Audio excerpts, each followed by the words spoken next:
Hello दोस्तों, कैसे हैं आप सब लोग। उम्मीद करता हूं काफी अच्छे होंगे। तो दोस्तों, इस साल के कुछ जो मोस्ट अवेटेड आईपीओज हैं उन्हीं में से एक, और कुछ जो बिगेस्ट आईपीओज हैं उन्हीं में से एक एलजी इलेक्ट्रॉनिक्स का आईपीओ आखिरकार उसकी अनाउंसमेंट हो गई है। तो इस वीडियो के अंदर हम रिव्यू करेंगे इस आईपीओ का और जानेंगे कि क्या इस आईपीओ में अप्लाई करना चाहिए या नहीं करना चाहिए। और देखिए दोस्तों, जब भी हम कुछ भी होम अप्लाइंसेस लेने जाते हैं, जैसे मान लो एसी लेने जाते हैं, टीवी लेने जाते हैं, फ्रिज लेने जाते हैं, वॉशिंग मशीन लेने जाते हैं, तो एलजी का नाम तो जरूर आता है। मतलब किसी शोरूम में चले जाइए, दुकान पे चले जाइए, तो उसमें से one of the brand LG तो जरूर होगा। तो एलजी का नाम तो काफ़ी बढ़िया है मार्केट के अंदर, ठीक है। बट क्या ये कंपनी वाइज, आईपीओ वाइज, क्या ये टिक पाएगी स्टॉक मार्केट के अंदर? कंपनी वाइज ये कैसी है, अच्छी है या बुरी है? आईपीओ वाइज ये कैसी है, अच्छी है, बुरी है, अच्छा रिटर्न बनाएगी नहीं बनाएगी? वो सारी चीजें जानेंगे इस वीडियो के अंदर। उसके अलावा अभी जो दो बिगेस्ट आईपीओ आ रहे हैं, टाटा कैपिटल का आईपीओ और एलजी इलेक्ट्रॉनिक्स का आईपीओ, इन दोनों में से बेस्ट आईपीओ कौन सा है? काफी लोग मुझे पता है यही सवाल पूछ रहे हैं, तो वो भी हम जानेंगे इस वीडियो के अंदर। वीडियो शुरू करने से पहले दोस्तों, Telegram, Instagram, WhatsApp channel, Facebook, सबकी लिंक डिस्क्रिप्शन के अंदर है, ज्वाइन करके रख लीजिए ताकि छोटा मोटा अपडेट और जानकारी मिलती रहे। सबसे पहले इस वीडियो के अंदर हम इसका एक अंदाजन ग्रे मार्केट का प्रीमियम जानेंगे, इससे हमें थोड़ा बहुत लिस्टिंग गेंस का अंदाजा होगा। फिर जानेंगे इस कंपनी की डिटेल्स के बारे में, मतलब ये कंपनी क्या काम करती है, कौन से सेक्टर की कंपनी, फ्यूचर कैसा रह सकता है। फिर इसके फाइनेंशियल्स और फंडामेंटल्स जानेंगे, मतलब कंपनी प्रॉफिट मेकिंग है या लॉस मेकिंग है, और अपने जो भी कंपटीटर्स वगैरह उनसे महंगी है या सस्ती है। फिर इस आईपीओ की डिटेल्स के बारे में जानेंगे, और अंत में हम जानेंगे कि क्या इस आईपीओ में अप्लाई करना चाहिए, नहीं करना चाहिए, और करें तो लिस्टिंग गेंस के हिसाब से या लॉन्ग टर्म के हिसाब से। सारी चीजें हम क्लियर करेंगे इस वीडियो के अंदर। और दोस्तों, एक और चीज, सारी चीजें मैं आपके क्लियर करूंगा, डिसीजन आपको अपनी रिस्क और अपना एनालिसिस लगा के ही बनाना है। तो सबसे पहले एक अंदाजन ग्रे मार्केट का प्रीमियम जानते हैं। तो लगभग 16% के आसपास बता रहा है आज की तारीख में। लगभग यूं मान के चले 180 से 190 रुपए पर शेयर के आसपास इसका ग्रे मार्केट का प्रीमियम आज की तारीख में चल रहा है। मतलब डिमांड अभी तो ठीक बन रही है। बाकी एंकर लिस्ट वो आना बाकी है। बड़ा इश्यू साइज है, एंकर लिस्ट अच्छी ही आ सकती है, ठीक है, ये चीज़ तो क्लियर है। अब दूसरी चीज़ आती है कंपनी की डिटेल्स के बारे में। हालांकि लोगों को बताने की भी जरूरत नहीं कि भाई एलजी कंपनी क्या करती है, सबको पता है, बट फिर भी हल्का सा ब्रीफ जान लेते हैं। तो ये कंपनी एक्चुअली में साउथ कोरिया की है, मतलब दक्षिण कोरिया जिसको बोलते हैं, वहाँ की कंपनी है, जहाँ से सैमसंग आती है, ह्युंडई कंपनी आती है, ऐसे जो बड़े बड़े ब्रांड्स आते हैं वहीं से आते हैं। तो वहाँ की भी एलजी कंपनी है। वो 1958 के अंदर भाई साउथ कोरिया के अंदर मतलब ये कंपनी स्थापित हुई थी, ठीक है, ये चीज़ क्लियर है। अब ये इंडिया के अंदर आई 1997, मतलब 1997 के अंदर। मतलब इंडिया में आए हुए भी इसको कितने साल हो गए हैं, 28 साल हो गए हैं। और 1958 के अंदर ये स्थापित हुई थी, मतलब जो भी इसका इनकॉर्पोरेशन ईयर था 1958। तो ठीक है, 42 + 25 आप कर दीजिए, कितने सारे साल हो गए, लगभग 60 साल से ऊपर हो गए इस कंपनी को। मतलब काफ़ी अच्छा एक्सपीरियंस है। अब ये कंपनी क्या करती है, होम अप्लाइंसेस, इलेक्ट्रॉनिक्स मतलब सेगमेंट के अंदर है। इलेक्ट्रॉनिक्स में ये होम अप्लाइंसेस में क्या आते हैं, जैसे TV, fridge, washing machine, AC.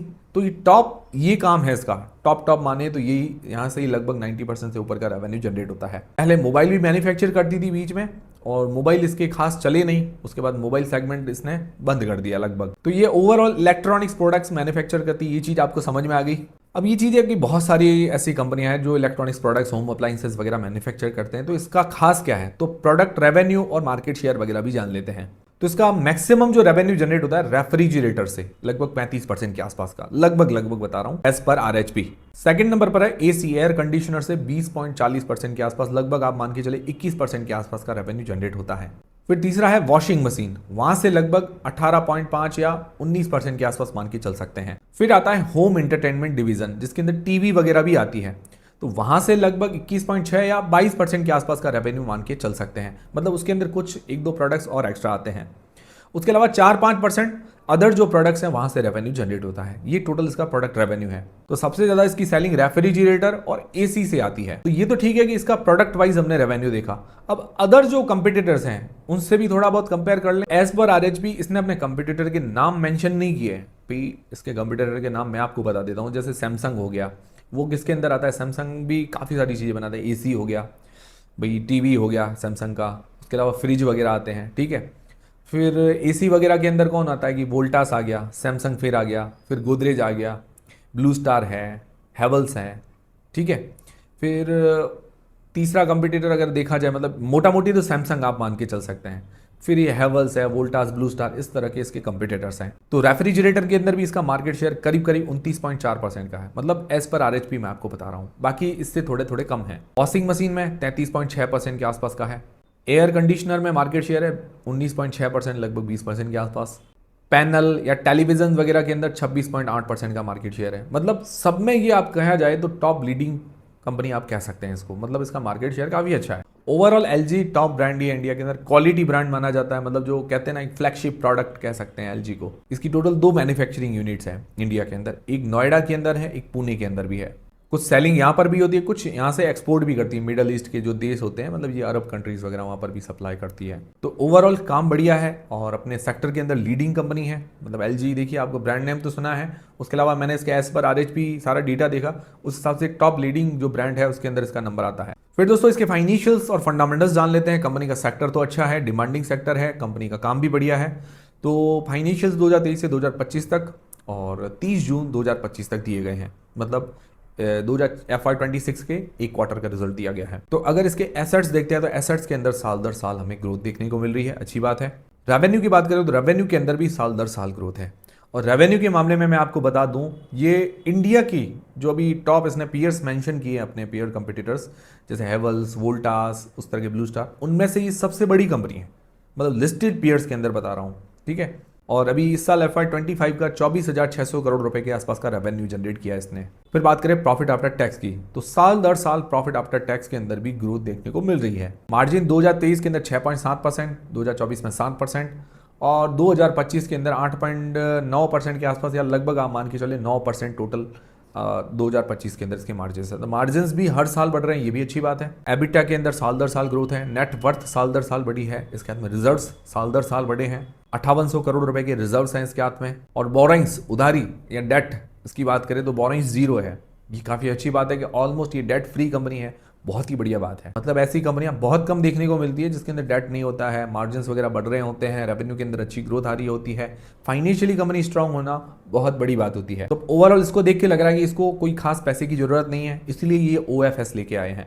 ROCE है 42.9% की और रिटर्न ऑन नेटवर्थ है 37% के आसपास, बहुत ही बढ़िया है। मिनिमम 15% हम इसको काउंट करके चलते हैं तो इसका काफी बढ़िया है। और अभी इस प्राइस बैंड पर अगर इसका मार्केट कैप देखें तो 77,380 करोड़ रुपए के आसपास का है, मतलब मिड कैप कंपनी है, बड़ी मिड कैप है, छोटी मिड कैप नहीं है। फिर बात आती है वैल्यूएशंस की, ये सबसे इंपॉर्टेंट चीज होती है। तो वैल्यूएशंस अगर देखें तो इसका पी अगर निकाले तो 35 के आसपास का निकल कर आता है और प्राइस टू बुक 13 मतलब 13 के आसपास का निकल कर आता है। और अदर्स जो ब्रांड है, मतलब जो लिस्टेड ब्रांड्स हैं, हैवल्स के अंडर में भी एक लॉयड ऐसी आता है हैवल्स के अंडर में, क्योंकि अभी उसने एक्वायर कर लिया उसको। वोल्टास हो गया, वर्लपूल हो गया, ब्लू स्टार हो गया, ये लिस्टेड पीयर्स हैं इसके। तो रेवेन्यू के मामले में मैंने आपको बताया अपने पीयर्स के मुकाबले सबसे बड़ी कंपनी है।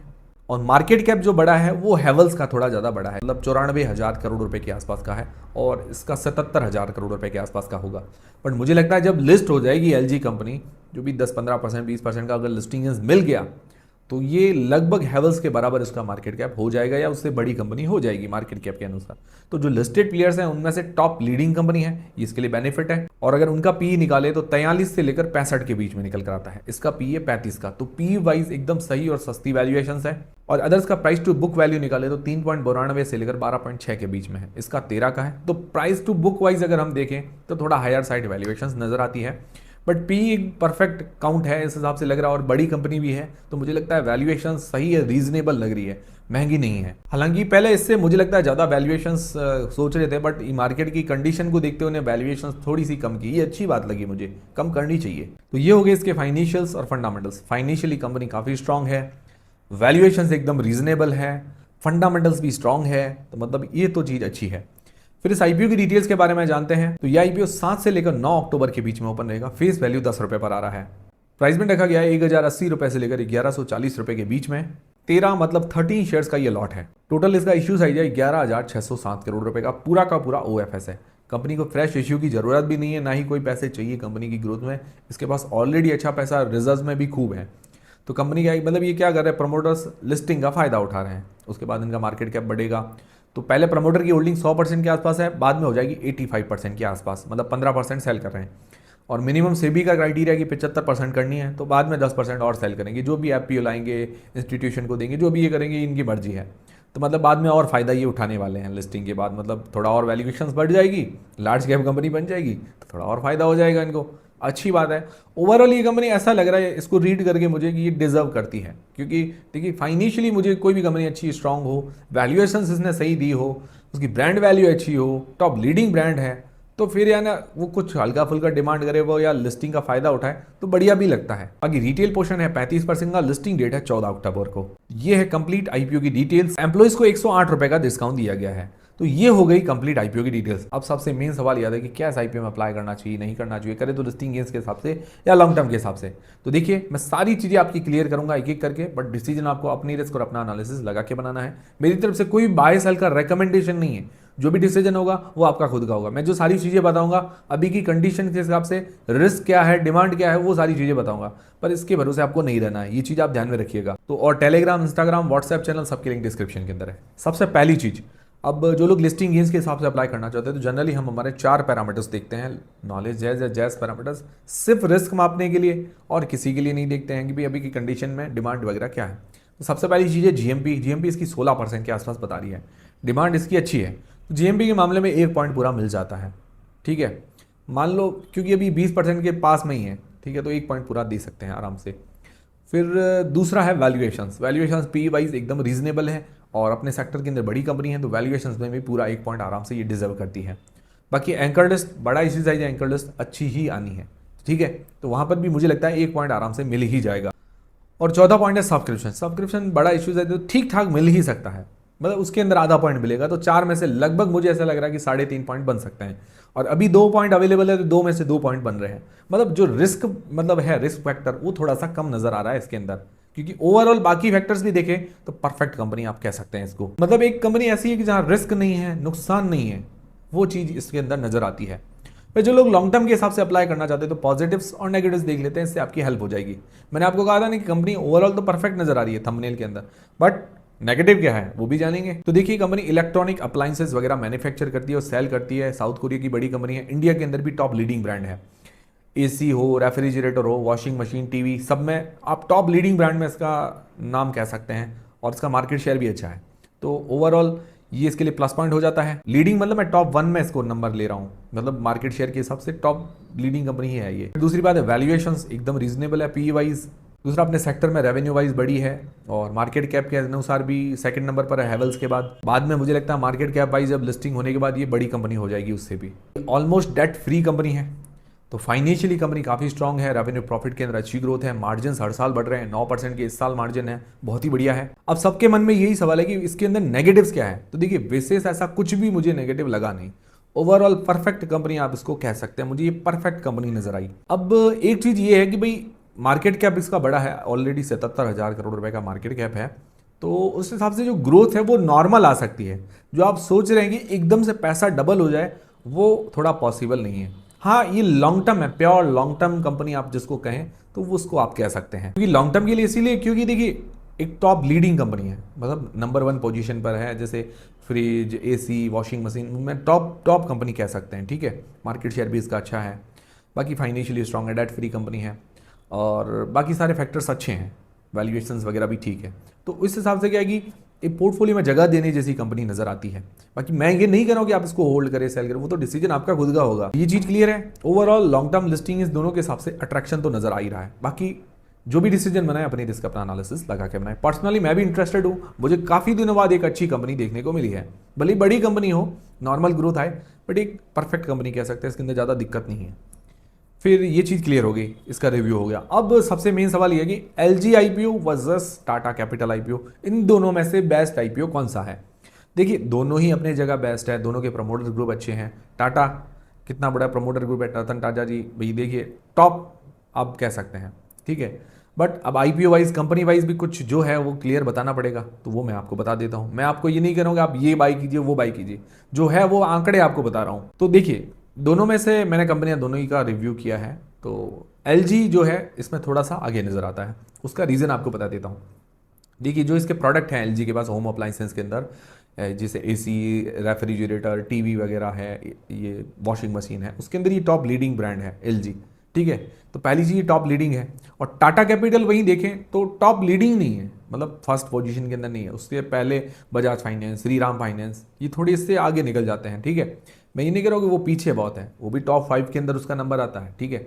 बट दोनों में से बेस्ट तो वो थोड़ा एलजी टॉप में है, नंबर 1 पोजीशन, नंबर 1 किसी में नंबर 2, तो वो टॉप कह सकते हैं। दूसरी चीज़ फाइनेंशियल्स एलजी के अच्छे हैं, डेट फ्री है, मार्जिन बढ़ रहे हैं, रेवेन्यू प्रॉफिट के अंदर अच्छी ग्रोथ है, तो एलजी पहले नंबर पर आता है।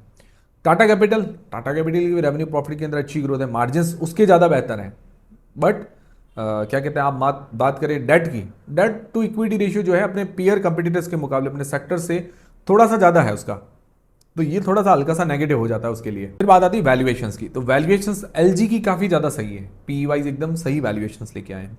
टाटा कैपिटल की वैल्यूएशंस थोड़ा हायर साइड है, पी वाइज या प्राइस टू बुक वाइज, तो सब जगह ओवरऑल देखें तो एलजी थोड़ा ज़्यादा बाजी मार जाता है। तो दोनों आईपीओस में से आंकड़े वाइज, मतलब जो डेटाज अवेलेबल है उस वाइज अगर देखें तो एलजी आईपीओ थोड़ा सा आगे निकल जाता है। और ओवरऑल अगर दोनों का मार्केट कैप देखें तो भी अब टाटा कैपिटल का मार्केट कैप 1,35,000 करोड़ रुपए के आसपास है अभी की तारीख में, और इसका 77,000 करोड़ रुपए के आसपास है अभी की तारीख में।